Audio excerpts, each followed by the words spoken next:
ಸಖತ್ ಟೇಸ್ಟಿಯಾಗಿ ತುಂಬಾ ಸುಲಭವಾಗಿ ಚಪಾತಿಗೆ ಸೂಪರ್ ಕಾಂಬಿನೇಷನ್ ಆದಂತಹ ಕ್ಯಾಪ್ಸಿಕಮ್ ಆನಿಯನ್ ಗ್ರೇವಿನ ಯಾವ ರೀತಿ ಮಾಡೋದು ಅಂತ ತೋರಿಸ್ತಾ ಇದ್ದೀನಿ. ಇಲ್ಲಿ ಒಂದು ಮಿಕ್ಸಿ ಜಾರ್ ಇಟ್ಕೊಂಡು ನಾನು ಒಂದು 10 ರಿಂದ 15 ನಿಮಿಷ ನೆನೆಸಿರ್ತಕ್ಕಂತಹ ಗೋಡಂಬಿ ಮತ್ತು ಗಸಗಸೆನ ಹಾಕ್ಕೊಂಡು ಇದನ್ನು ನೈಸಾಗಿ ಪೇಸ್ಟ್ ಮಾಡಿಕೊಂಡು ಸೈಡಿಗೆ ಎತ್ತಿಟ್ಕೊಳ್ತಾ ಇದ್ದೀನಿ.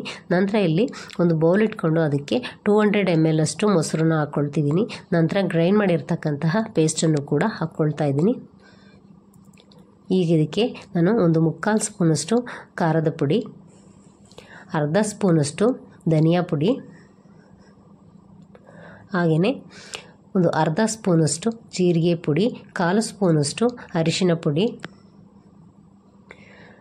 ಸ್ವಲ್ಪ ಕಸ್ತೂರಿ ಮೇಥಿ, ಹಾಗೆಯೇ ಅರ್ಧ ಸ್ಪೂನಷ್ಟು ಉಪ್ಪನ್ನು ಹಾಕ್ಕೊಳ್ತಾ ಇದ್ದೀನಿ. ಹಾಗೆ ಅರ್ಧ ಸ್ಪೂನಷ್ಟು ಶುಂಠಿ ಬೆಳ್ಳುಳ್ಳಿ ಪೇಸ್ಟ್ನು ಕೂಡ ಹಾಕ್ಕೊಂಡು ಚೆನ್ನಾಗಿ ಇದನ್ನು ನಾನು ಮಿಕ್ಸ್ ಮಾಡ್ಕೊಳ್ತಾ ಇದ್ದೀನಿ. ಈ ರೀತಿ ಮಸಾಲೆ ಮತ್ತು ಮೊಸರೆಲ್ಲ ಚೆನ್ನಾಗಿ ಮಿಕ್ಸ್ ಆಗಬೇಕು. ಆ ರೀತಿ ನಾವು ಚೆನ್ನಾಗಿ ಮಿಕ್ಸ್ ಮಾಡ್ಕೊಳ್ಬೇಕಾಗತ್ತೆ. ಈ ರೀತಿ ಚೆನ್ನಾಗಿ ಮಿಕ್ಸ್ ಆದ ನಂತರ ನಾನಿಲ್ಲಿ ಒಂದು ದಪ್ಪ ಕ್ಯಾಪ್ಸಿಕಮ್ನ ಈ ರೀತಿ ದಪ್ಪವಾಗಿ ಕಟ್ ಮಾಡಿಟ್ಕೊಂಡಿದ್ದೆ. ಹಾಗೆಯೇ ಒಂದು ದಪ್ಪ ಈರುಳ್ಳಿನ ಈ ರೀತಿ ದಪ್ಪವಾಗಿ ಸ್ಲೈಸ್ ಥರ ಕಟ್ ಮಾಡ್ಕೊಂಡು ಇಟ್ಕೊಂಡಿದ್ದೆ ಡೈಸ್ ಆಗಿ. ಈಗ ಇದನ್ನು ಮೊಸರೊಳಗಡೆ ಹಾಕ್ಕೊಂಡು ಚೆನ್ನಾಗಿ ಈ ರೀತಿ ಮಿಕ್ಸ್ ಮಾಡ್ಕೊಳ್ತಾ ಇದ್ದೀನಿ. ಮಸಾಲೆ, ಮೊಸರು ಈ ಕ್ಯಾಪ್ಸಿಕಮ್ಗೆ ಮತ್ತು ಈರುಳ್ಳಿಗೆ ಚೆನ್ನಾಗಿ ಹಿಡ್ಕೋಬೇಕು. ಈಗ ಒಂದು 5 ರಿಂದ 10 ನಿಮಿಷಗಳ ಕಾಲ ಅದನ್ನು ಮ್ಯಾರಿನೇಟ್ ಮಾಡಲಿಕ್ಕೆ ಬಿಟ್ಟಿದ್ದೀನಿ. ಈಗ ಇಲ್ಲಿ ಒಂದು ಬಾಣಲೆ ಇಟ್ಕೊಂಡು ಅದಕ್ಕೆ 1.5 ಟೇಬಲ್ ಸ್ಪೂನಷ್ಟು ಎಣ್ಣೆನ ಹಾಕ್ಕೊಂಡಿದ್ದೀನಿ. ಎಣ್ಣೆ ಸ್ವಲ್ಪ ಬಿಸಿ ಆದ ನಂತರ ಅರ್ಧ ಸ್ಪೂನಷ್ಟು ಸಾಸಿವೆ, ಅರ್ಧ ಸ್ಪೂನಷ್ಟು ಜೀರಿಗೆ, 3 ಹಸಿಮೆಣಸಿನ್ಕಾಯಿನ ಈ ರೀತಿ ಉದ್ದುದವಾಗಿ ಸೀಳಿ ಹಾಕ್ಕೊಂಡಿದ್ದೀನಿ. ಈಗ ಇದನ್ನು ಸ್ವಲ್ಪ ಫ್ರೈ ಮಾಡ್ಕೊಳ್ಬೇಕು. ಮೆಣಸಿನ್ಕಾಯಿ ಎಲ್ಲ ಸ್ವಲ್ಪ ಸಾಫ್ಟ್ ಆಗೋವರೆಗೂ ಫ್ರೈ ಮಾಡ್ಕೊಳ್ಬೇಕಾಗತ್ತೆ. ಅದು ಸ್ವಲ್ಪ ಸಾಫ್ಟಾಗಿ ಬೆಂದ ನಂತರ ಮೆಣಸಿನ್ಕಾಯಿ ಎಲ್ಲ ನಾನಿಲ್ಲಿ ಮ್ಯಾರಿನೇಟ್ ಮಾಡಲಿಕ್ಕೆ ಇಟ್ಟಿದ್ದೆ ಅಲ್ವಾ ಕ್ಯಾಪ್ಸಿಕಮ್ ಮತ್ತು ಆನಿಯನ್ನು, ಅದನ್ನು ಹಾಕ್ಕೊಂಡಿದ್ದೀನಿ. ಈಗ ಇದನ್ನು ಹಾಕೊಂಡ ನಂತರ ಚೆನ್ನಾಗಿ ನಾವು ಈ ರೀತಿ ಮಿಕ್ಸ್ ಮಾಡ್ಕೊಳ್ಬೇಕು. ಇದುವರೆಗೂ ವಿಡಿಯೋ ನೋಡಿದರೆ ರೆಸಿಪಿ ಇಷ್ಟ ಆದರೆ ಒಂದು ಲೈಕ್ ಕೊಡೋದನ್ನು ಮರಿಬೇಡಿ. ಹಾಗೆ ನಮ್ಮ ಚಾನಲ್ನ ಸಬ್ಸ್ಕ್ರೈಬ್ ಕೂಡ ಮಾಡ್ಕೊಳ್ಳಿ. ಈಗ ಇದನ್ನು ಮಿಕ್ಸ್ ಮಾಡಿಬಿಟ್ಟು ಒಂದು 5 ನಿಮಿಷಗಳ ಕಾಲ ಮೀಡಿಯಮ್ ಫ್ಲೇಮಲ್ಲೇ ಇದನ್ನು ಬೇಯಲಿಕ್ಕೆ ಬಿಟ್ಟಿದ್ದೆ. ಇವಾಗ ನೋಡಿ ಸ್ವಲ್ಪ ಬೆಂದಿದೆ, ಒಂದು 50% ಅಷ್ಟು. ಈಗ ಅದು ಸ್ವಲ್ಪ ನೀರೆಲ್ಲ ಬಿಟ್ಕೊಂಡಿದೆ, ಮೊಸರಿನಲ್ಲಿರ್ತಕ್ಕಂಥ ನೀರೆಲ್ಲ.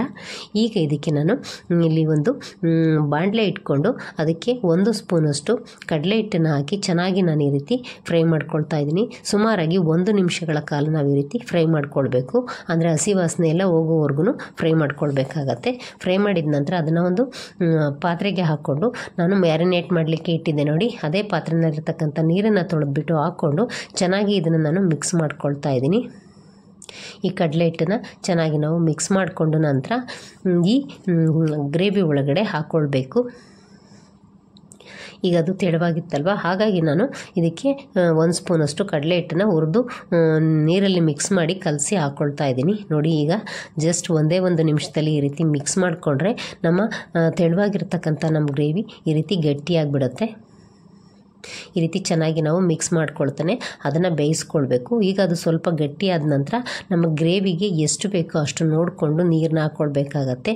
ನಮಗೆ ಗ್ರೇವಿ ಕನ್ಸಿಸ್ಟೆನ್ಸಿ ಯಾವ ರೀತಿ ಇರಬೇಕೋ ಆ ರೀತಿ ನೋಡಿಕೊಂಡು ನಾವು ನೀರು ಹಾಕ್ಕೊಂಡು ಚೆನ್ನಾಗಿ ಇದು ಒಂದು ಕುದಿ ಬರೋವರೆಗೂ ಕುದಿಸ್ಕೊಂಡ್ರೆ ನಮ್ಮ ಕ್ಯಾಪ್ಸಿಕಮ್ ಆನಿಯನ್ ಗ್ರೇವಿ ರೆಡಿ ಆಗುತ್ತೆ. ಈ ರೀತಿ ನಾವು ಮಧ್ಯೆ ಮಿಕ್ಸ್ ಮಾಡ್ಕೊಳ್ತಾನೆ ಬೇಯಿಸ್ಕೊಳ್ಬೇಕು. ಈಗ ಇಲ್ಲಿ ನಾನು ಕೊನೆಯಲ್ಲಿ ಅದಕ್ಕೆ ಸ್ವಲ್ಪ ಕರಿಬೇವಿನ ಸೊಪ್ಪನ್ನು ಹಾಕ್ತಾಯಿದ್ದೀನಿ, 1 ಎಸಳಷ್ಟು.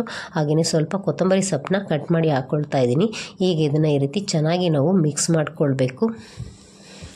ಈ ರೀತಿ ಮಿಕ್ಸ್ ಮಾಡಿಕೊಂಡ್ರೆ ಸಖತ್ ಟೇಸ್ಟಿಯಾಗಿ ಚಪಾತಿಗೆ ಮತ್ತು ರೊಟ್ಟಿಗೆ ಸೂಪರ್ ಕಾಂಬಿನೇಷನ್ ಆದಂತಹ ಕ್ಯಾಪ್ಸಿಕಮ್ ಆನಿಯನ್ ಗ್ರೇವಿ ರೆಡಿ ಆಗುತ್ತೆ. ಇದೇ ರೀತಿ ನೀವು ಕೂಡ ನಿಮ್ಮ ಮನೆಯಲ್ಲಿ ಮಾಡಿಕೊಂಡು ಯಾವ ರೀತಿ ಬಂತು ಅಂತ ನನಗೆ ಕಮೆಂಟಲ್ಲಿ ತಿಳಿಸಿ.